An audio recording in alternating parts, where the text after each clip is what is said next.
بھائی کو پکڑ کے لے گئے ہیں, میری بہن کو تنگ کر رہے ہیں. آپ نے ایسی خبریں ضرور دیکھی ہوں گی.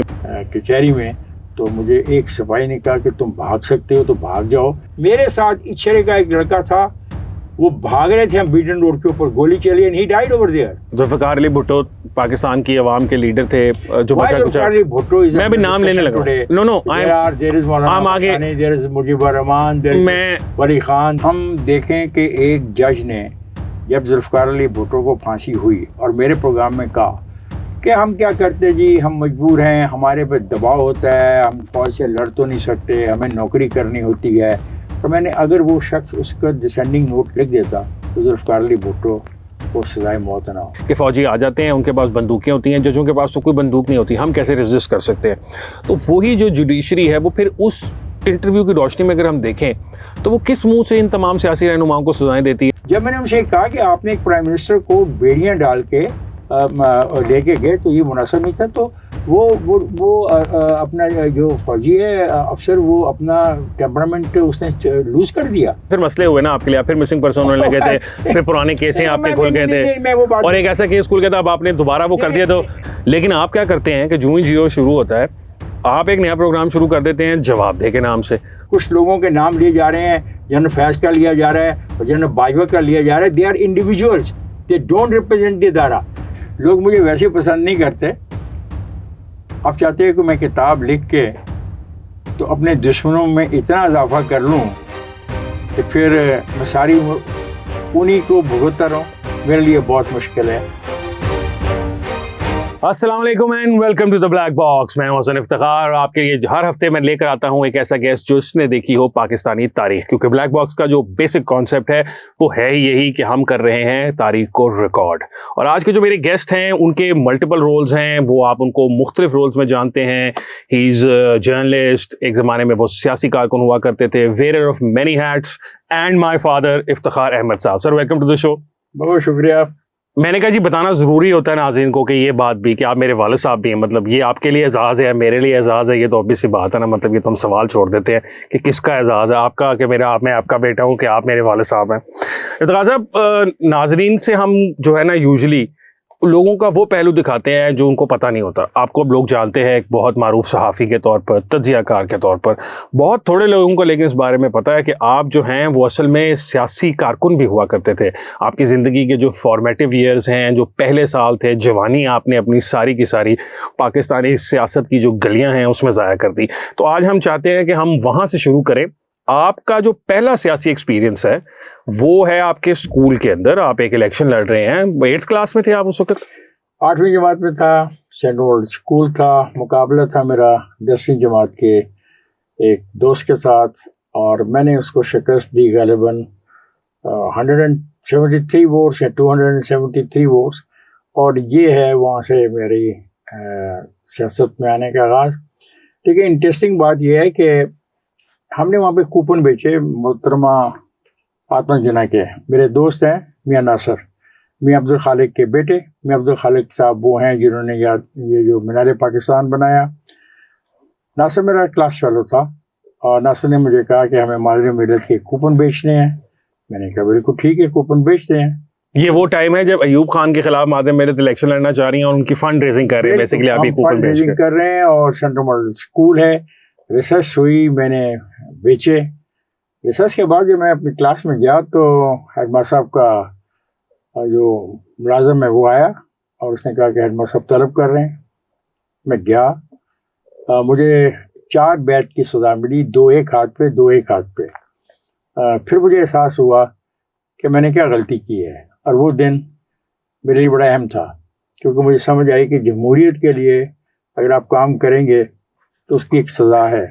8ویں جماعت کا میں اسٹوڈنٹ. افتخار صاحب, یوزلی جب کسی کو اس طرح کی سزا ملتی ہے 2 ایک ہاتھ پر, 2 ایک ہاتھ پر, تو اس کا مقصد یہ ہوتا ہے کہ اس کو ان کاموں سے روکا جائے. لیکن آپ نے تو الٹا اس کا اثر لے لیا.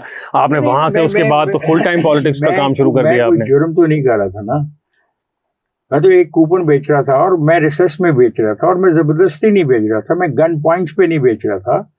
میں کسی کو دھمکی دے کے تو نہیں کہہ رہا تھا کہ مجھ سے وہ کوپن خریدو, اور اتنے زیادہ کوپن بکے بھی نہیں. شکایت ہوئی اور اس کی سزا ملی. ہاں لیکن وہ ایک آئیڈیا تھا نا جس کو انہوں نے کہا کہ اسی وقت دفن کر دو ورنہ یہ آئیڈیا کہیں مطلب ہولڈ ہی نہ لے لے اور پھر مادر ملت جو ہے وہ جیت ہی نہ جاتی. اب آپ نے بات مادر ملت کے جیتنے کی نہیں ہے, بات یہ ہے کہ ایک ایسا دور ہے جس میں جمہوریت کی بات کرنا یا جمہوریت کے لیے سوچنا بھی جرم تھا. تو کافی تھا میرے لیے, اور اس نے میرے لیے ایک راستہ کھول دیا. اب وہ راستہ کھول گیا, پھر آپ جو ہے آپ نے سوچا کہ اب اسی طرح چلے جب بڑھتے ہیں. جمہوریت کے لیے آپ نے پھر پاکستان پیپلز پارٹی اس وقت تو بنی نہیں تھی. آپ نوجوانوں کو اور عوام کو شاید اتنا یہ بھی نہیں پتا ہوگا کہ آپ اس پاکستان پیپلز پارٹی کے ایک فاؤنڈنگ ممبر بھی ہیں. وہ جو کنونشن اس کا لاہور میں ہوا تھا, you are an attendant of that, اور آپ نے ایوب خان کی وہاں سے جو محترمہ جو آپ نے فاطمہ جناح کی آپ نے سپورٹ شروع کی تھی, اس سے آپ اب اگلے آگے ہیں اینٹی ایوب خان کے ہوتے ہوئے, تو اب آپ نے بھٹو کو اپنا لیڈر بنا لیا. اصل میں دیکھیں بات یہ ہے کہ ایک دور ہے جو ویتنام کی وار کا دور ہے. دنیا بھر میں ویتنام کی وار کے خلاف نوجوانوں نے اسٹرگل کی ہے. اس حد تک کہ امریکہ کے جو کیمپس ہیں وہاں پہ بھی فائرنگ ہوئی اور لوگ وہاں پہ مرے ہیں. اس دور میں ہم یہ سیکھ رہے تھے, سن رہے تھے, ہمارے علم میں بات آ رہی. گلوبل ریولوشن کا ٹائم تھا نا, آپ اس کو گلوبل ریولوشن کہہ سکتے ہیں. اور یہ وہ وقت ہے جب ذوالفقار علی بھٹو ایوب خان کو چھوڑ کے باہر آتے ہیں معاہدہ تاشکند کے بعد. معاہدہ تاشکند کے بعد, اور معاہدہ تاشکند پہ بہت شدید رد عمل ہے لاہور میں. آپ تصور نہیں کر سکتے کہ اسکولوں کالجوں کے بچے کس طریقے سے اس کے خلاف آواز اٹھا کے مال روڈ کے اوپر اور مال روڈ سے ملکہ جتنے بھی بازار ہیں اس میں آئے. افتخار صاحب سوری میں اگر آپ کو کٹ ان کروں گا, اب آپ نے لاہور کی بات کر لی ہے تو 1965 کی جب وار تھی اس میں بھی آپ لاہور میں ہی تھے, اور ایک آپ مطلب وہ آپ ذرا ناظرین کو بتائیں گے. بات ہے کہ 1965 کی وار میں اپنا ایک دوست ہے میرا امتیاز, اللہ جانے اس کے زندہ یہ نہیں زندہ, میں نے اس کو کہا کہ ہم جاتے ہیں بارڈر پہ. سائیکل لی اور ہم بارڈر پہ چلے گئے, اور باٹا پور سے ہم نے کوئی ایک ایسا راستہ لیا. باٹا پور میں بورڈ لگا ہوا تھا بہت بڑا جس کو چھلنی کر دیا تھا انڈین فوج نے. باٹا پور نہر کے اس طرف تھا اور نہر کے دوسری طرف انڈین فوج تھی, اور تمام جو علاقہ تھا وہاں پہ جو آبادی تھی اس کی چھتوں کا ایک شتیر بھی انہوں نے نہیں چھوڑا. وہ سب کے سب شتیر اور تمام دروازے وغیرہ وہ لے گئے. اب وہ باٹا پور کی اس راستے سے پتہ نہیں ہم کہاں چلے گئے. مجھے یاد ہے کہ ایک جگہ پہ ہمیں فوج نے روکا اور اس نے کہا کہ آپ کدھر سے آئے ہیں. ہم نے کہا جی کہ ہم لاہور سے آئے ہیں. انہوں نے کہا کہ آپ کو پتہ ہے کہ جس راستے سے آپ آئے ہیں یہاں پہ ہم نے ڈائنامائٹ لگائے ہوئے, لینڈ مائن سے, اور آپ لینڈ مائن آپ مر بھی سکتے تھے. مجھے یاد ہے کہ اس دن گوبھی آلو پکائے تھے ان کے پاس, انہوں نے ہم کو کھلائے اور پھر واپسی میں ٹرک میں بٹھایا اور شالیمار تک وہ ہمیں چھوڑنے آ گئے.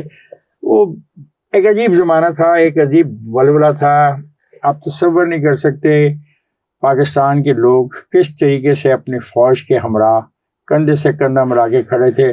ساری رات وہ سڑکوں پہ انتظار کرتے تھے. ان کے لیے کوئی لسی لے کے جا رہا ہے, کوئی دودھ لے کے جا رہا ہے, کوئی کھانا لے کے جا رہا ہے, اور وہ بہت ہی ایک ایسا ماحول تھا جس کا آپ تو افتخار صاحب اسی وجہ سے ہی جو معاہدہ تاشکند جب ہوا تو پھر اوبیسلی جن لوگوں نے لاہوریوں نے اتنے قریب سے بھارت کی ایگریشن کو دیکھا تھا, ناٹ لاہوری, جتنے بھی بارڈر ایریاز ہیں وہاں پہ یہ سب جگہ پہ ایسا ہی ریسیپشن فوج کو دیا گیا. تو لیکن جب معاہدہ تاشکند ہو گیا تو پھر یہ جو لوگ تھے اسپیشلی آپ کہتے ہیں کہ لاہور میں بہت اس کے خلاف مخالفت پائی جاتی, تو ون آف دی ریزن یہ بھی تو تھی نا کہ انڈینس کو انہوں نے اتنا قریب سے دیکھا, انہوں نے دیکھا کہ آلموسٹ وہ لاہور کو وائپ آؤٹ کر گئے تھے اور ٹیک اوور کر گئے تھے انڈینس, اور پھر جو ایک battle field per victory sort of تھی اس کو تاشکند کے اندر جا کر ہم ہار آئے, تو پھر غصہ تو آنا تھا نا عوام کو, مطلب جینوئن غصہ تھا. بالکل آپ صحیح کہہ رہے ہو. میں اسی بہت لمبی چوڑی ڈیٹیل ہے, اس میں جانے کا فائدہ کوئی نہیں ہے, لیکن آپ درست کہہ رہے ہو. اچھا تو پھر آپ معاہدہ تاشکند کے خلاف ہو گئے. بھٹو صاحب جو ہے انہوں نے کھول کر کہہ دیا کہ بھائی یہ تو بڑی غلط بات ہو گئی. اب آپ ایز اے نوجوان جو ہیں, بھٹو صاحب نے یہ کہا کہ مجھے تاشکند کا واقعہ پتہ ہے. وہ کھل کے کہا یا نہیں کہا یہ بھی تاریخ کے اندر اس کے اوپر ڈبیٹ ہے. اس میں دو باتیں کہی جاتی ہیں کہ بھٹو صاحب نے کہا, کچھ لوگ کہتے ہیں بھٹو صاحب نے ڈیٹیل نہیں بتائی, لیکن یہ آغاز ہے ذوالفقار علی بھٹو کا اور پاکستان کی نوجوان نسل کے درمیان ایک انڈرسٹینڈنگ ڈیولپ ہوتی ہے. میں ذوالفقار علی بھٹو کو ملا ہوں فلیٹی ہوٹل میں, اور ملوانے والے ہیں امان اللہ خان. امان اللہ خان اس وقت پاکستان میں نہیں ہیں, وہ لندن میں رہتے ہیں نا, برطانیہ میں رہتے ہیں. وہ گورنمنٹ کالج کے پریزیڈنٹ تھے یونین کے, اور وہ ایکٹیوسٹ تھے, اور انہوں نے ہمیں ملوایا. اس کے بعد ایک سیاسی جماعت نے جنم لیا. میں اور میرا دوست مرحوم ظفر احمد جو ہے, ہم ڈاکٹر مرشد صاحب کی جو گھر ہے 4 کے مین گلبرگ, وہاں پہ اس طرح کی ایک میز تھی, اس کو بچھا کے بیٹھے تھے, اور جو لوگ جا رہے تھے اس ڈیلیگیٹس جو آ رہے تھے, جو ڈیلیگیٹس ان کے نام لکھ رہے تھے. میں ہارڈلی 17 سال کا ہوں گا, اور ظفر اب تو اس سے بھی کم عمر کا تھا. This is how we have come across mister Bhutto, and then we became the part of that political process. اور میں نے بھٹو صاحب کے ساتھ ملتان کا دورہ کیا, اور پھر ہم نے فرنٹیئر کا دورہ کیا, اور جو پہلا کنونشن ہے جو شیرپاؤ کے گاؤں میں ہوا اس میں شرکت کی. یہ حیات شیرپاؤ کی بات کر رہے ہیں آپ؟ جی ہاں, ان کے جو ہوا. اور سب سے زیادہ جو ریزسٹنس دی گئی وہ ڈیرہ اسماعیل خان میں ہم نے دی. سرور خان نام کا ایک آدمی تھا جو ایوب خان کا منسٹر تھا مال کا, اس نے بہت تشدد کیا وہاں پہ ڈیرہ اسماعیل خان میں. اور وہاں سے پھر ایک اور ہمیں احساس ہوا کہ یہ ہوتا رہے گا, اور وہ تیاری تھی. پھر اس کے بعد تو اچھا افتخار صاحب, کے بعد بہت لمبی سٹوری ہے, آپ کے پاس تو اتنا وقت نہیں ہوگا. افتخار صاحب, آپ نے جو ہے پہلے تو سٹکس کھائی تھیں 8th کلاس میں, اب پھر اب آپ کی پہلی جیل کا ٹائم بھی آ گیا نا, پہلا ٹائم اب آپ کا آ گیا کہ آپ نے اب سرکار کے مہمان بھی بننا ہے. 1970 ہے, مارشاء اللہ لگا ہوا ہے, اور ماشاء اللہ والے یہ سوچ نہیں سکتے تھے کہ ان کو وائلیٹ کرے گا. I was in M A college, اور وہاں سے ہم نے جلوس نکالا اور ہم نے وائلیٹ کیا. ہمیں سزا ہوئی 1 year ریگس امپریزمنٹ ہوئی. میں تھا, میرے 5 ساتھی جو تھے, ان کو سزا ہوئی. ان میں حفیظ صاحب ایک ہیں, سمی ایک ہے, نشائی ایک ہے, اور اعجاز سیفی ایک ہے. اعجاز سیفی آج کل ہالینڈ میں ہوتے ہیں. یس, ہمیں سزا ہوئی. لاہور کے ڈپٹی کمشنر مفتی صاحب تھے, شاعر ادیب, وہ ہمارے خلاف وعدم اب گواہ تھے. ایک روز جیل کے دورے پہ آئے, اور انہوں نے محسوس کیا کہ ہم جیل میں بڑی اچھی زندگی گزار رہے ہیں. مطلب انہوں نے کہا کہ انہوں نے تو یہاں پہ بھی اپنی دنیا بات کر لی ہوئی ہے, دنیا بات کر لی, اور ہمارا میسج باہر جاتا تھا, اور ہمارے کہنے پہ لوگ مانتے تھے. انہوں نے ہمارا یہاں سے چلان نکلوا کے سبی بھجوا دیا. اس کو 1 یونٹ تھا, ہم سبی بھیج دیے گئے. اور پھر ہم سبی سے جب ٹرانسفر ہوئے, جب 1 یونٹ ختم ہوا, میں شاہپور صدر جیل چلا گیا, اور باقی دوستوں کو دوسری جیلوں میں بھیج دیا گیا. افتخار صاحب, یہ سبی کی جو جیل کاٹی آپ نے, یہ جون جولائی کی گرمیوں میں آپ نے کاٹی, تو یہ تو آپ کے ساتھ اپریل مئی جون جولائی, یعنی کہ آپ نے گرمی کے جو سارے مہینے تھے وہ کاٹے وہاں پہ. پھر 1 یونٹ obviously ٹوٹ گیا, ورنہ تو شاید آپ وہیں پہ رہ جاتے. تو ہمیں یہ بتائیے گا, آج بھی جب ہم سبی کے بارے میں سوچتے ہیں, مطلب دس از 2023, 50 60 70 سال کی بات کی ہے, تو وہ اتنا بیکورڈ ابھی بھی ہے اور سارا کچھ ہے. آپ نے کیسے سروائیو کیا, مطلب وہاں پر جیل کے اندر؟ تھی, اور وہاں کے جو سپرنٹ تھے, ہی واز فرام جیلم, بہت ہی اچھے انسان تھے. انہوں نے جب محسوس کیا کہ ہم لوگ یہاں پہ آئے ہوئے ہیں, تو انہوں نے ہمیں ایک جگہ تھی, ہاسپٹل خالی تھا, وہ دے دیا. بڑے مزے کی بات ہے کہ ہمارے ساتھ وہاں پہ ایک بہت اہم شخصیت تھے, سیٹھ عبید الرحمان فرام بہاولپور, اور وہ یہ بہاولپور صوبہ موومنٹ والے تھے. جی, بہاولپور صوبہ موومنٹ والے تھے. ان کے آم آیا کرتے تھے, ہم چوری کرنے کی کوشش کرتے تھے. پھر یہ طے ہوا ان کے اور ہمارے درمیان کہ نہیں, ہم ان کے آم چوری نہیں کیا کریں گے, وہ ہمیں آم کھانے دیا کریں گے. سو بہت اچھا وقت گزرا. 1 یونٹ جب ختم ہوا, تو آپ کو یقین نہیں آئے گا کہ جب ہم آ رہے تھے تو اسٹیشن پہ تمام جو سٹاف تھا ہمیں چھوڑنے کے لیے آیا تھا. اس سے آپ اندازہ لگا سکتے ہیں کہ ہماری ان کے درمیان کیا انڈرسٹینڈنگ ہوئی. وہاں پر مجھے جیل میں امان اللہ خان کا ایک نامی آدمی ملا, جو بلوچستان کا تھا, جو شہر کا تھا, سبی کا. اس کو میں نے پوچھا, آپ یہاں پہ کیسے آئے ہو؟ تو اس نے کہا جی کہ میں بجلی کی جو قیمت ہے اس کے خلاف مظاہرہ کرتے ہوئے آیا ہوں, اور مجھے بھی مارشل نے سزا دی ہے. ایک بات میں حسن آپ کو بتانا چاہوں گا کہ وہاں پہ جو چائے پی جاتی ہے وہ دودھ کے بغیر پی جاتی ہے, کہوہ پیا جاتا ہے. اچھا افتخار صاحب, یہ اب آپ جو ہیں بھٹو کے شہر میں مبتلا ہیں, ایوب کے ساتھ آپ مطلب اس وقت برسر پیکار ہیں, پھر یا آ جاتا ہے, ہاں پھر یا آ جاتا ہے, وہ کنٹینیو سزا دی. پھر اس کے بعد یہاں پہ الیکشن ہوا. میں الیکشن سے ذرا تھوڑا سا پہلے 1 سیکنڈ آپ سے سوال ایک پوچھنا چاہتا ہوں.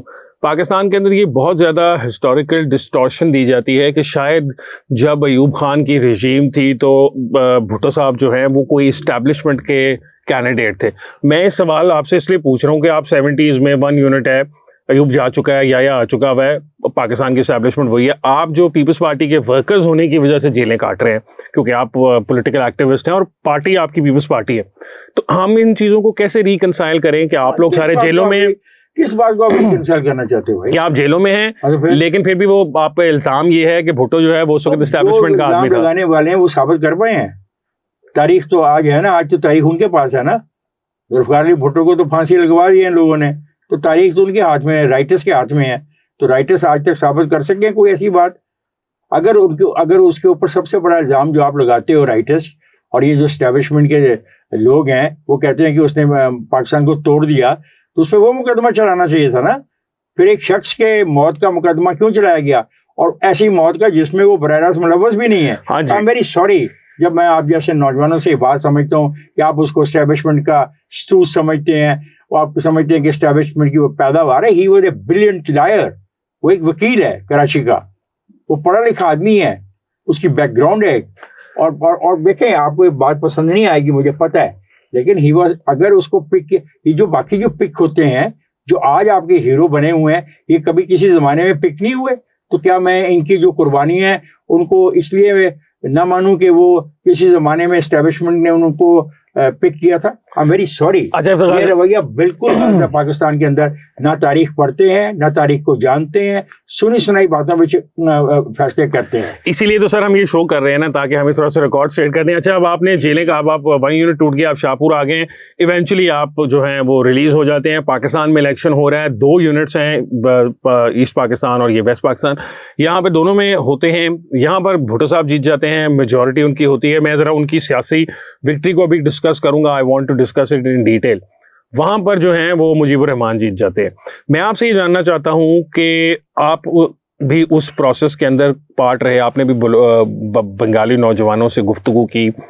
آپ کا خیال ہے کہ وہاں پہ کوئی موقع مس ہو گیا, ہم ریکنسائل کر سکتے تھے, یا آپ کا خیال ہے کہ اس وقت؟ جی, میں آپ سے عرض کروں کہ جب ہم رہا ہوئے, شیخ مجیب الرحمان آئے تھے لاہور میں, ایک ہی جہاز میں دونوں آئے تھے, شیخ مجیب الرحمان اور ذوالفقار علی بھٹو. شیخ مجیب الرحمان آئے تھے, ایوب خان اپنا اس وقت یہ فیصلہ ہو رہا تھا کہ کیا انہوں نے گول میز کانفرنس میں جانا ہے یا نہیں جانا ہے. شیخ مجیب الرحمان آئے اور برکت علی سلیمی ان کے دوست تھے, وہ شاہ جمال میں رہتے تھے, وہ ادھر چلے گئے. ذوالفقار علی بھٹو کے ساتھ ہم لوگ ٹرک پہ بیٹھ کے مال روڈ پہ چلے گئے. اور بڑے مزے کی بات ہے کہ وہ ٹرک سارا چھونی کے علاقے سے گزر کے آیا, کسی جگہ پہ آگ نہیں لگی, صرف ایک جگہ پہ آ کے ہنگامہ کرنے کی نوجوانوں نے کوشش کی, وہ احمد سید کرمانی کی کوٹھی تھی. اب ایک ذوالفقار علی بھٹو نے پنجاب میں سے سب سے زیادہ ووٹ حاصل کیے. میں اس الیکشن کمپین میں شیخ محمد رشید کی کمپین کا مکمل انچارج تھا, ٹوٹلی. یہ مجھے بڑا انٹرسٹنگ ہے, میں چاہتا ہوں کہ ناظرین اس طرح کر سکیں.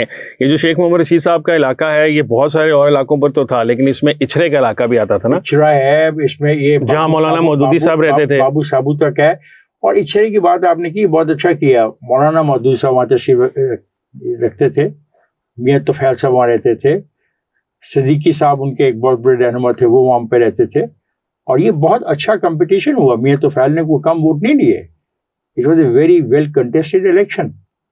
اور یہ جو الیکشن ہے, یہ اس میں ہمارے والا جو پاکستان کا حصہ تھا, وہاں پر پاکستان پیپلز پارٹی اور جماعت اسلامی جو تھے وہ مین کینڈیڈیٹس ہیں نا, ان کی آپس میں ٹسل تھی پنجاب کے اندر اسپیشلی. اب لاہور ہے, لاہور میں بہت سب جانتے ہیں کہ لاہور میں ارائیوں کا ایک بہت کنٹرول رہا ہے.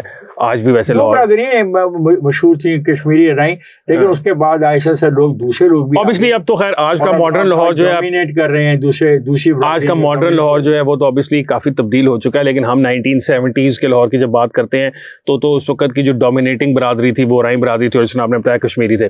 اب لاہور کی ارائیوں کے خلاف بھی سنا ہے آپ سے, میں نے آپ کے بارے میں, اور obviously مجھے ایک دو لوگوں نے بتایا ہے. دیکھو میں بات سنو, ہم کسی ایک برادری کے خلاف, میں اس تقریر کا حوالہ دینا چاہتا ہوں, میں صرف چاہتا ہوں کہ آپ ذرا اس کو تھوڑا سا ایکسپلین کر دیں کہ وہ آپ نے تقریر کیوں کی تھی, جس میں آپ نے یہ تقریر کھڑے ہو کے کہا تھا جلسوں کے اندر. یہ اسی الیکشن کیمپین کی بات ہے جس میں آپ نے, کیونکہ ارائیں جو تھے وہ سارے جماعت اسلامی کو زیادہ سپورٹ کرتے, جماعت اسلامی کو نہیں کر رہے تھے اور مخالف کینڈیڈیٹس کو بھی کر رہے تھے. محمد حسین لاہوریہ لاہور کے میئر تھے, بہت بڑی برادری ہے. مزنگ میں, اچھرے میں خاص طور پہ اس برادری کا بہت بڑا ہولڈ تھا. ہمارا یہ موقف تھا کہ ہم کہتے تھے غریب اور امیر کی جنگ ہے. تو میرا یہ موقف تھا کہ کیا کوئی امیر جو ارائی ہیں وہ کسی غریب ارائی کے ساتھ شادی کرنا یا رشتہ داری کرنے کو بہتر نہیں سمجھتے. That was my point of view, اور یہ میرا پوائنٹ آف ویو بالکل درست تھا. وہ جنگ ہی امیر اور غریب کی ہم نے بنائی تھی. وہ جنگ ہیو اینڈ ہیو ناٹس کی جنگ تھی. تو انہوں نے آپ کو بلا کر کہا بھی نا, انہوں نے پوچھا بھی کہ نوجوان آدمی بھائی ہمارا تمہارا کیا مسئلہ ہے؟ I am grateful. آپ تصور نہیں کریں گے, وہ بہت ہی اچھے لوگ تھے. مجھے بلایا چودھری محمد حسین صاحب نے, ان کا اپنا فیروزپور روڈ پہ ان کی کوٹھی تھی, بہت خوبصورت کو ان کا فرش تھا, اور اس پہ وہ مجھے آج بھی یاد ہے ہنس بنے ہوئے تھے, وہ تہمت باندھتے تھے. بہت ہی پیارے آدمی تھے, میاں مقبول صاحب, میاں نور احمد صاحب اور چودھری محمد حسین لاہوریہ. انہوں نے مجھ سے پوچھا کہ پنجابی میں وہ زیادہ بات کرتے تھے کہ آپ کو ہمارے سے اختلاف کیا ہے. تو میں نے ان سے کہا مجھے آپ سے کوئی ذاتی اختلاف نہیں ہے, آپ کے ساتھ میرا اختلاف اصول کی بنیاد پر ہے. ہم سمجھتے ہیں کہ آپ جو ہیں وہ پریولیج ون ہیں, اور ہم جن لوگوں کی حمایت کر رہے ہیں, جو لوگ ہمارا ووٹر ہے وہ پریولیج ون نہیں ہے. تو یہ جنگ تھی. اور باقی جو آپ کہتے ہو مشرقی پاکستان, میری رؤف اور طفیل سے ملاقات ہوئی. رؤف, آئی واز سو ینگ. مرحوم راشد بٹ کے ساتھ میں ایسٹ پاکستان گیا تھا, ہمیں ذوالفقار علی بھٹو صاحب نے بھیجا تھا کہ جا کے آپ وہاں پہ ان لوگوں سے ملیں. رؤف اور طفیل سے ہماری ملاقات ہوئی. ہم نے ان سے ملنے کے بعد یہ محسوس کیا کہ وہ بہت آگے لے گئے ہیں, اور یہ بھی احساس ہوا کہ رؤف اور طفیل جو ہے وہ زیادہ انفلوئنس کر رہے ہیں شیخ مجیب الرحمان کو. جب ہم واپس آئے تو ہم نے, میں تو جونیئر تھا بہت, راشد بٹ نے ساری رپورٹ دی. ایک دوست اور بھی تھے, مجھے ان کا نام بھول رہا ہے اس ڈیلیگیشن میں. بھٹو صاحب کو ہم نے بتایا کہ سر وہاں پہ یہ پوزیشن ہے. تو بڑا امپورٹنٹ ایک سوال وہاں پہ پیدا ہوا. ہم نے پوچھا کہ سر یہ قیادت کا تصور کیا ہے؟ تو ذوالفقار علی بھٹو کا کہنا تھا کہ قائد وہ ہے جو لیڈ کرے, قائد وہ نہیں ہے جو لیڈ بائی دی موب ہو. کیونکہ ہم نے جو ان کو بتایا, ہم نے بتایا کہ وہاں پہ جو یہ پوزیشن ہے کہ وہ انڈر دی انفلوئنس آف رؤف اور طفیل بہت زیادہ ہے. باتیں ہیں, ہسٹری کی باتیں ہیں, تاریخ لکھی جائے گی, تاریخ لکھی جا رہی ہے. اور یہ جو لوگ کہتے ہیں 50-60 سال میں تاریخ مکمل ہو جاتی ہے, میں نہیں مانتا. تاریخ 100 سال تک جا کے ثابت ہوگی کون کیا غلطی کر چکا تھا, کس کی کتنی غلطی تھی, یہ وقت ثابت کرے گا. اور ذوالفقار علی بھٹو پہ یہ الزام لگانا کہ وہ اس نے پاکستان توڑا, تو میں نے آپ کو ایک لمحہ پہلے آپ کو میں نے کہا تھا آپ کیس چلاتے اس پہ. جی چلاتے کیس. اچھا, پاکستان ٹوٹ گیا ہے, ذوالفقار علی بھٹو صاحب جو ہیں وہ ملٹری ڈکٹیٹر سے ان کو اقتدار ٹرانسفر ہو گیا, وہ سول مارشل لاء ایڈمنسٹریٹر سے کیوں ہوا کہ کوئی رستہ کوئی نہیں تھا. ٹھیک ہے, وہ سول مارشل لاء ایڈمنسٹریٹر بن گئے, آئین نہیں تھا, کوئی طریقہ ہی نہیں تھا کہ پاور کیسے ٹرانسفر کی جائے. خیر وہ بن گئے, چیف مارشل لاء ایڈمنسٹریٹر بن گئے, پھر ان کو اقتدار مل گیا, پنجاب میں ان کی حکومت آ گئی. اب میں آپ کا ایک نیا رول شروع ہو رہا ہے. پہلے آپ صرف ایک سیاسی ورکر کا رول ہے, آپ کا لیڈرشپ کا رول ہے, آپ جلسے کر رہے ہیں, تقریریں کر رہے ہیں. اس زمانے میں آپ کے بارے میں جو لوگ ہیں وہ آپ کے اوبیسلی آپ کو دور دور جلسوں میں بلایا جاتا تھا. فیصلہ آباد گئے ہوئے تھے جلسے کرنے کے لیے پیپلز پارٹی کے. میں نذیر حاجی صاحب, ہم فیصلہ آباد روز جاتے تھے رات. نذیر حاجی صاحب, اصل میں یہ ہوا تھا کہ مولانا قاسم نذیر گرفتار ہو گئے, طارق عزیز گرفتار ہو گئے. پنجاب کے اندر یہ بڑا ایشو آ رہا تھا. میں تھا, میرا دوست جس طرح میں نے نام لیا اعجاز سیفی صاحب تھے, اور ہمارے نوجوان لڑکے تھے جو طیب جعفری تھا پتوکی سے. یہ لوگ اپنے اپنے علاقے میں الیکشن کی کمپین چلا رہے تھے. میں اور نذیر حاجی صاحب روز رات کو یہاں سے فیصل آباد جاتے تھے, کیونکہ فیصل آباد میں ڈاکٹر حلیم رضا کا تھا, طاہر احمد شاہ تھے, ان کی کانسٹیٹوئنسی میں ہم جاتے تھے, اور لوگ ہمارا انتظار کرتے تھے. اچھا, اب آپ میں یہ کہنے لگا, اب آپ کا ایک سیاسی رول ختم ہو رہا ہے, اب آپ کا ایک ایڈمنسٹریٹو رول شروع ہونے لگا ہے. حنیف رامے صاحب کے ساتھ تو نہیں آپ کہہ سکتے, یہ ہے کہ رامے صاحب کے ساتھ رامے صاحب چیف منسٹر بن گئے. ہاں, وہ چیف منسٹر بن گئے, میں ان کی ٹیم میں, آپ ان کے ٹیم میں ایڈوائزوریل رول تھے. ڈاکٹر صاحب, میں فتح محمد ملک صاحب بھی ان کے ساتھ بہت عرصہ رہے. پروفیسر فتح محمد ملک صاحب جو ابھی نادرا کے جو چیئرمین تھے, ان کے والد صاحب بہت ذہین, intelligent, he is a professor, he is a teacher, وہ مورخ ہیں, کتابوں کے لکھاری ہیں. تو ہم یہ لوگ جو تھے یہ اپنا رامے صاحب کے ساتھ تھے, ان کی ٹیم آپ کہہ سکتے ہیں, اور ان سے ہم نے بہت ساری چیزیں سیکھی. اور یہ آپ کا پہلا ایڈمنسٹریٹو کا مطلب اقتدار, آپ کا ایڈمنسٹریٹر رول کی بجائے میں یہ کہہ لیتا ہوں کہ پاکستان کی ایڈمنسٹریشن کو آپ نے پہلی دفعہ قریب سے دیکھا کہ کیسے ہے. اور پھر وہیں پہ ہمارا اختلاف ایک ایشو پہ ذوالفقار علی بھٹو سے ہوا, وہ تاجپورے کا الیکشن تھا. ہمارے دوستوں کا یہ خیال تھا, ایک تو یہ مسئلہ آ رہا تھا کہ ہم سمجھتے تھے کہ پاکستان پیپلز پارٹی اپنے جو بنیادی کمٹمنٹس ہے ان سے دور ہٹ رہی ہے. افتخار صاحب سوری میں آپ کو کٹن کر رہا ہوں, یہ اب ہم 73 میں آئین بن گیا ہے پاکستان کے اندر, اور جو آپ جو مینیفیسٹو لے کے آئے تھے غریب کا روٹی کا کپڑے کا مکان کا, آپ کو لگ رہا ہے کہ وہ نہیں مل رہا.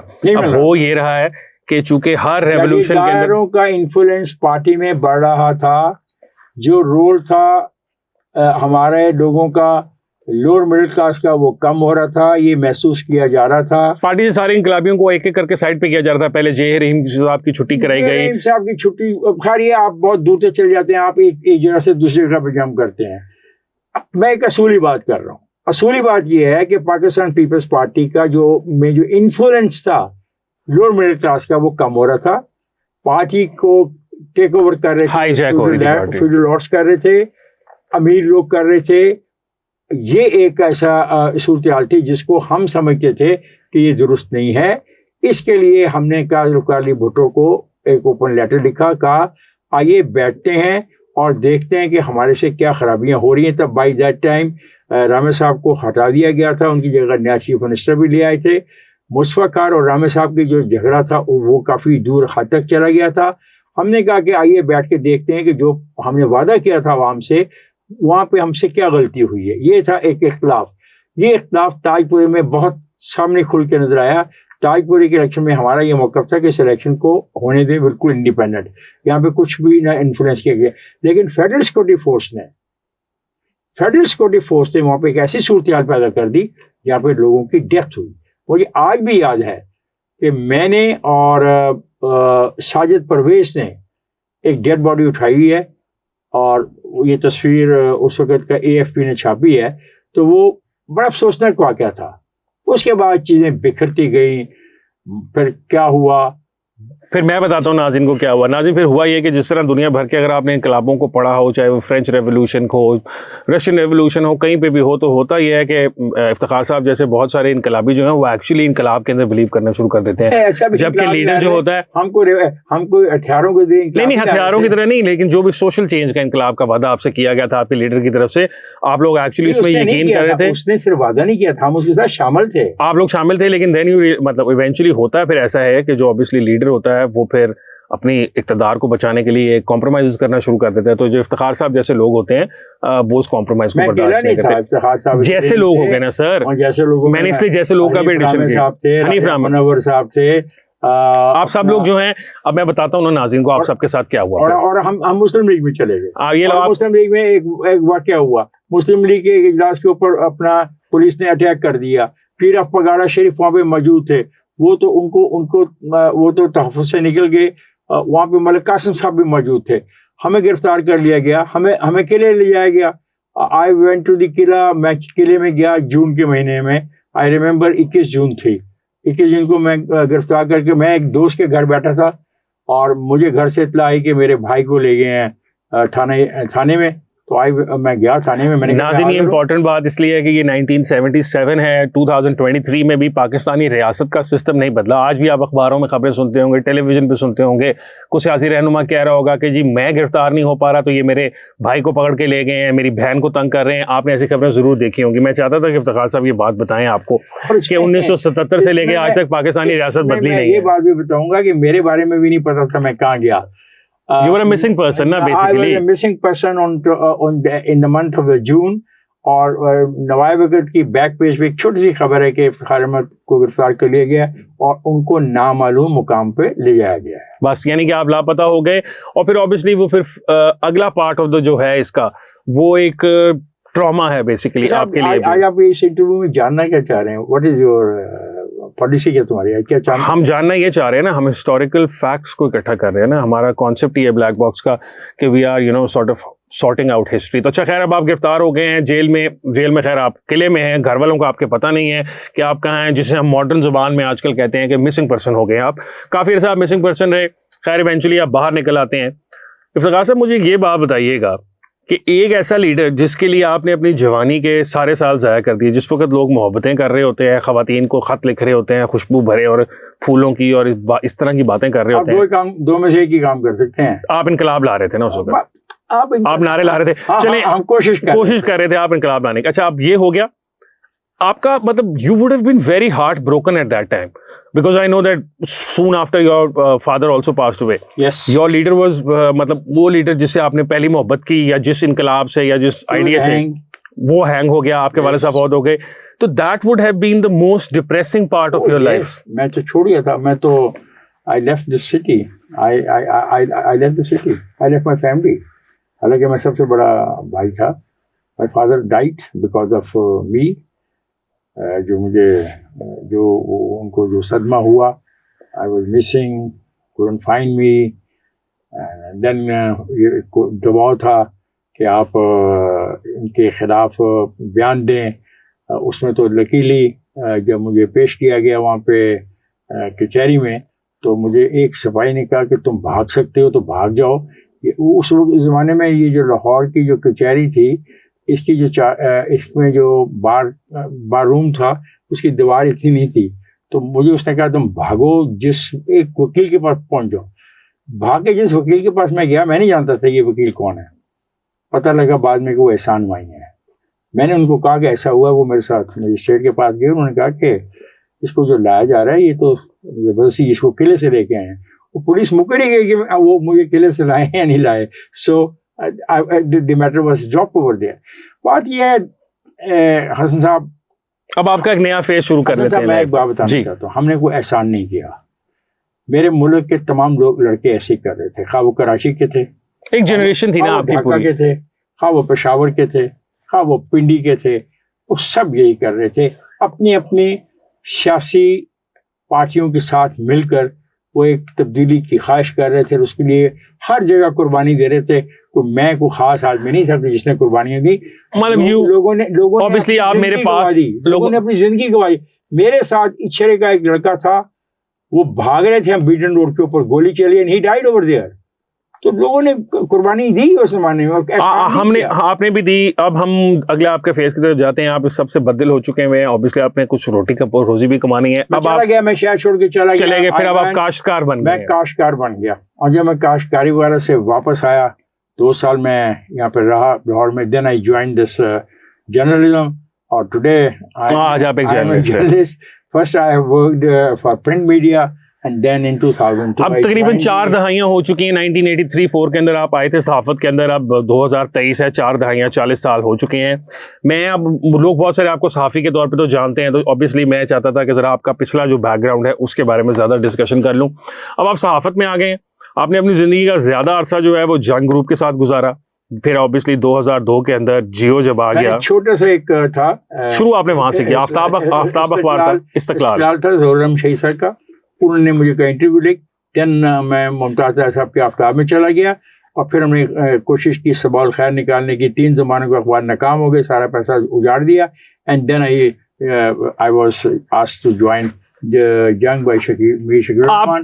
اینڈ دین اچھا, مجھے ایک بات بتائیں کہ محمد علی اور زیبا صاحبہ جو ہیں, ان کی بھی کوئی اس میں آپ کو جنگ کی جو آپ کی نوکری ہے اس کے اندر دلوانے میں کوئی رول ہے؟ ذرا میں چاہتا ہوں کہ آپ بتائیں, کیونکہ مطلب یہ زیبا صاحبہ سے میں نے خود بھی سنی ہے بات آپ کے بارے میں, تو میں چاہتا ہوں کہ آپ ناظرین کو ذرا بتا سکیں.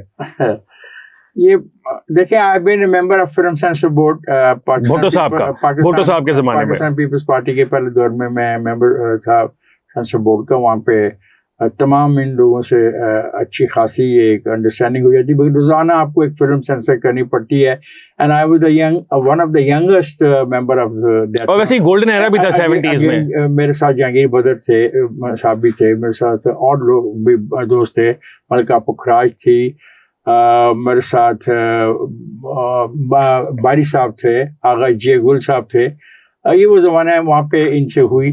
اور میں کہہ سکتا ہوں کہ میری سفارش اگر کسی نے کی شکیل صاحب کو, تو وہ محترمہ زیبا صاحبہ تھیں. اور میں ساری عمر ان کا مشکور ہوں کہ انہوں نے ایک ایسے پروفیشن میں مجھے, مطلب پروفیشن میں تو obviously تھے لیکن بڑے اس کو دیا. میں اب شکیل صاحب کے بارے میں بھی تھوڑی سی بات کرنا چاہتا ہوں. You have worked with him for so long. میں چاہتا ہوں کہ ذرا عوام کو پتہ بھی چل سکے نا, جو normal people don't know. He is my teacher. جو میں نے شکیل الرحمان سے سیکھا, کوئی بھی جو ٹیچر ہے یونیورسٹیوں میں جو پڑھاتے ہیں, میں سمجھتا ہوں وہ ایسا نہیں پڑھا سکتے, ایسی جرنلزم نہیں سکھا سکتے جو میر شکیل الرحمان نے ہمیں